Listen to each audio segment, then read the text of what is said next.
Hello guys, welcome back to our channel. This is Priyanka Panchal here. जैसे कि आप लोगों को पता है हम डेली DSSS का जो भी हमने सिलेबस है according to syllabus we are discussing the topics. तो आज का जो हमारा टॉपिक है वो जीरोम ब्रूनर है। ठीक है, क्या है वो? जीरोम ब्रूनर है। ठीक है, जो क्लास संडे क्लास हुई थी हमने उसमें क्या किया था, उसमें हमने जो DSSS है ना, उसके जो PRT CDP है उसके जो प्रीवियस ईयर के जो क्वेश्चंस है विद आंसर हमने उसको डिस्कस किया था। तो अगर आप लोगों ने वो क्लास नहीं देखी है तो आप जाके उसको देख सकते हैं। ठीक है, तो आज का जो हमारा टॉपिक है हम उसको डिस्कस करते हैं। जो ये जेरोम ब्रूनर था इनको क्या कहा जाता है? इनको फादर ऑफ कंस्ट्रक्टिविज्म कहा जाता है। क्या कहा जाता है? Father of constructivism, father of constructivism. ठीक है, इनको फादर ऑफ कंस्ट्रक्टिविज्म कहा जाता है। तो क्या है, इन्होंने क्या थ्योरी दी थी? जो प्याजे था उन्होंने क्या कहा था? प्याजे और जीरोम ब्रूनर, इसमें क्या डिफरेंस है? इसमें ये डिफरेंस है, जो प्याजे बोलते हैं कि वो बोलते हैं कि जो बच्चा है अकॉर्डिंग टू देयर एज वो क्या करता है। तो उसमें जैसे जैसे बच्चा, फॉर एग्जांपल अभी मैं एक बच्चा हूँ, जैसे जैसे मेरी एज होगी तो जैसे जैसे एज होगी तो मेरे मेच्योरिटी लेवल आएगा और मेरा कॉग्निटिव है जो संज्ञानात्मक विकास है वो भी होगा। बट जो जेरोम ब्रूनर क्या कहते हैं, जो बच्चा है उसके जो कॉग्निटिव के पे जो डेवलपमेंट है उसका जो असर है वो उसके इन्वायरमेंट का भी पड़ता है, उसका सोशल जो उसका सोशल प्लेस है वो कहाँ रह रहा है उसका भी फर्क पड़ता है।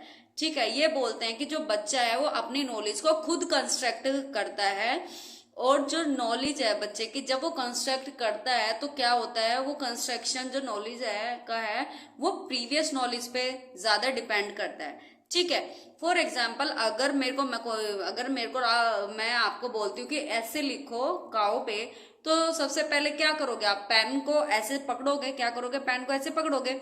क्यों पकड़ोगे? क्योंकि आपकी जो प्रीवियस नॉलेज है आपको पता है कि पेन को कैसे कब पकड़ना है। देन आप उसका ऐसे लिख पाओगे, और प्रीवियस नॉलेज में ऐसे तब लिख पाओगे जब आपको काउ के बारे में पता होगा। तो नई नॉलेज वो कंस्ट्रक्ट होगी। तो जो जेरोम ब्रूनर है ये बोलते हैं कि जो new knowledge is totally depend और construct on the basis of previous knowledge.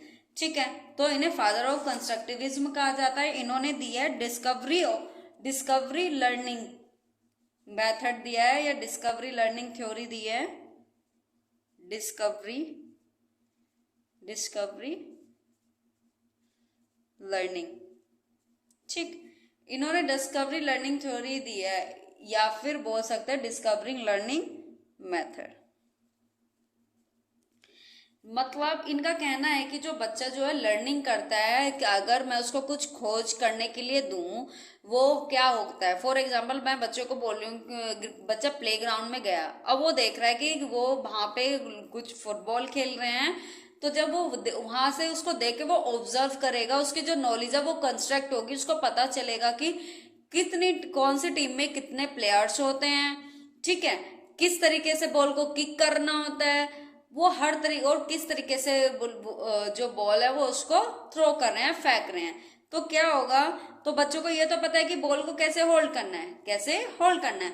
तो उसकी जो नॉलेज है वो और उसको कंस्ट्रक्ट कर रहा है, which is depend on their previous knowledge. ठीक है, जो बच्चों की जो नॉलेज पे वो डिपेंड करती है प्रीवियस नॉलेज पे जब वो कंस्ट्रक्ट करता है। ठीक है, तो इन्होंने दिया concept of attainment model. Concept of attainment model, concept attainment.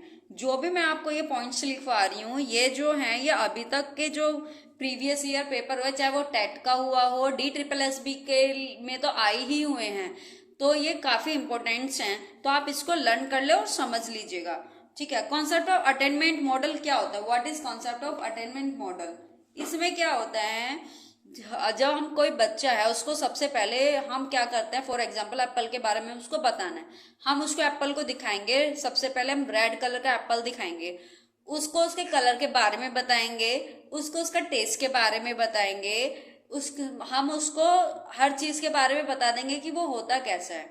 ठीक है, देन हम उसको ग्रीन कलर का एप्पल दिखाएंगे, बच्चों को बताएंगे कि जो एप्पल है वो खाली आपका रेड कलर का ही नहीं होता, बल्कि वो ग्रीन कलर का भी होता है। ठीक है, कहने का मतलब ये है, अटेनमेंट का मतलब ये है, ब्रूनर का कहने का मतलब ये है, जब भी हम बच्चे का कोई भी कॉन्सेप्ट बनाते हैं सबसे पहले हम उसको उसके पॉजिटिविटी के तरफ बताना चाहिए। ये मतलब जो बच्चा जिस एनवायरनमेंट में रहता है, जो उसके आसपास वो जो चीजें अवेलेबल है, पहले उससे उसको जानकारी दें, उसे उसके बारे में बताएं, देन उस चीजों को दिखाएं जो रियरली मिलती है बच्चों को। ठीक है, तो ये कॉन्सेप्ट ऑफ अटेनमेंट मॉडल उन्होंने दिया है। ठीक, फिर एक है स्पाइरल करिकुलम। जो स्पाइरल करिकुलम है उसका भी इन्होंने ही दिया है, स्पाइरल करिकुलम। कैसे दिया है स्पाइरल करिकुलम में, क्या दिया है कि ये होता है स्पाइरल करिकुलम कि अगर जो बच्चा है उसको यहां तक पहुंचना है, उससे यहां तक पहुंचने के लिए उसको क्या करना पड़ेगा, जो अपनी जो नॉलेज है वो कंस्ट्रक्ट करेगा प्रीवियस नॉलेज, और यहां पे पहुंचेगा वो किस पे, new knowledge, new knowledge, new knowledge. अब यहाँ से मतलब यहाँ बच्चों को पहुंचना है, यहाँ पहुंचने के लिए क्या करेगा, वो कंस्ट्रक्ट करेगा, क्या करेगा, वो कंस्ट्रक्ट करेगा, क्या करेगा, कंस्ट्रक्ट करेगा नॉलेज को, और वो डिपेंड होगी किस पे, which will be depend on previous knowledge. ठीक है, जब जाके उसकी जो न्यू नॉलेज है वो कंस्ट्रक्ट होगी। ठीक है, ये स्पाइरल करिकुलम है। इन्होंने 3 स्टेजेस दिए हैं, 3 stages. First is enactive stage, first is enactive stage. Enactive stage क्या होती है, इसमें जो बच्चे की जो एज होती है वो बच्चे की एज 0 to 18 मंथ्स की होती है, 0 to 18 मंथ्स की होती है। इसको क्या बोलते हैं, लर्निंग थ्रू मूवमेंट या एक्शन बोलते हैं। इसमें क्या बच्चा करता है, बच्चा लर्निंग करता है through movement, learning through movement और एक्शन। मतलब जो बच्चा होता है, जब उसको कुछ बोलना तो आता नहीं है इस एज में, तो वो क्या करता है, कुछ एक्शन करता है, चीजों को फेंकता है। आपने देखा बच्चे चीजें फेंकते हैं, मुंह में लेते हैं, तो वो क्या कर रहे हैं, वो एक्टिव मोशन कर रहे हैं, मूवमेंट कर रहे हैं, एक्शन क्रिया कर रहे हैं, तो इसको क्रिया एज भी बोलते हैं। ठीक, तो इसकी जो ड्यूरेशन है वो 0 to 18 मंथ्स की है। एंड सेकेंड इज आपकी iconic age, iconic stage, iconic stage. इसका जो टाइम होता है वो 18 months to 6 years, 18 months to 6 year.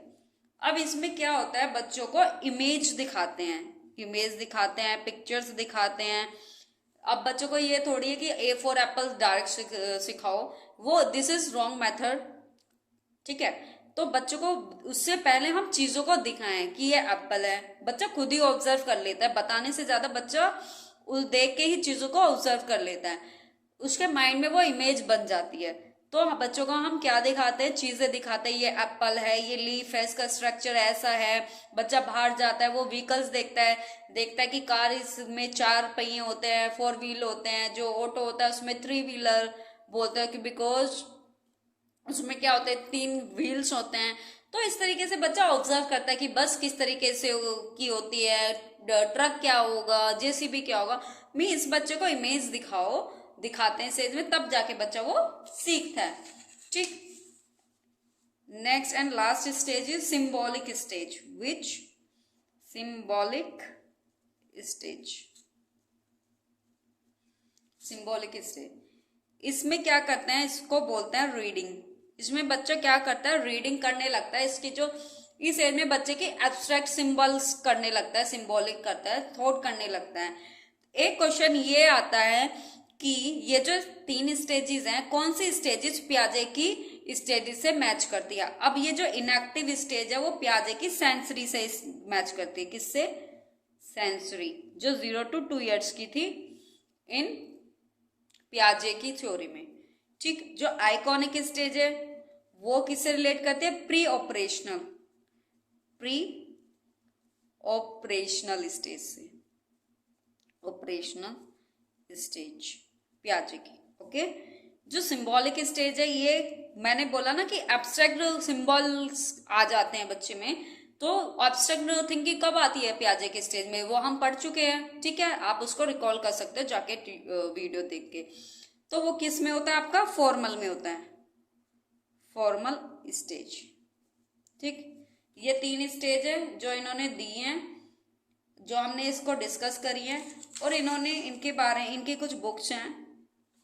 The process of education, जो पेपर में अक्सर पूछा जाता है, द प्रोसेस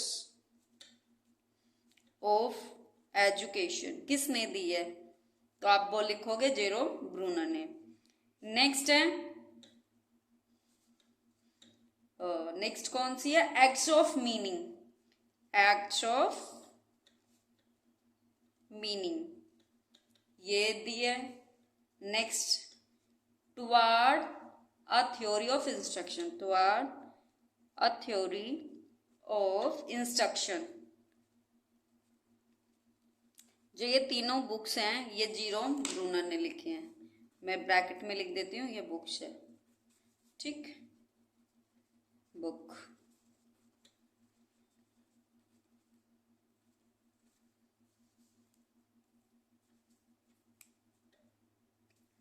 ये जो बुक्स है जेरोम ब्रूनर ने दी हैं। अब हम क्या करेंगे, हमने डिसाइड किया है जो संडे होगा ना, संडे या सैटरडे में हम क्वेश्चंस करेंगे, प्रीवियस ईयर प्रैक्टिस सेट करेंगे, जो टॉपिक्स हमने पढ़ लिए हैं उनके बेसिस पे, जो अभी तक BS SSSB में आ चुके हैं। ठीक है, आज का जो ये टॉपिक था हमारा ये कवर हो गया। जेरोम ब्रूनर की जो थ्योरी है आज हमने वो डिस्कस की है। अगर आप लोगों को अच्छी लग रही है तो प्लीज चैनल को सब्सक्राइब कीजिएगा और वीडियो को लाइक कीजिएगा। जैसे मैं डेली ही आपको एक एक टॉपिक को कवर करा रही हूँ, इससे ऐसा करने से अगर आप सब्सक्राइब करोगे, शेयर करोगे जो अपने फ्रेंड्स को जिनको इसकी ज़रूरत है, क्या है कि आने वाले टाइम में अभी पता है जैसे कि आप लोगों को DSSSB पे बातें चल रही हैं, उसका नोटिफिकेशन आज जल्दी ही आ जाएगा। फिर हम उसको तैयारी करने में आप लोगों को इतना टाइम नहीं मिलेगा। तो आपके जो फ्रेंड्स है, आप है, अभी से इसके नोट्स बनाना स्टार्ट कर दीजिएगा, ताकि जो आने वाला जो टाइम है during the exam we can do the all previous year questions of PRT CTP। ठीक है, तो अगर आप लोगों को ये क्लासेस अच्छी लग रही हैं तो please subscribe the channel and like the video. Take care and bye bye.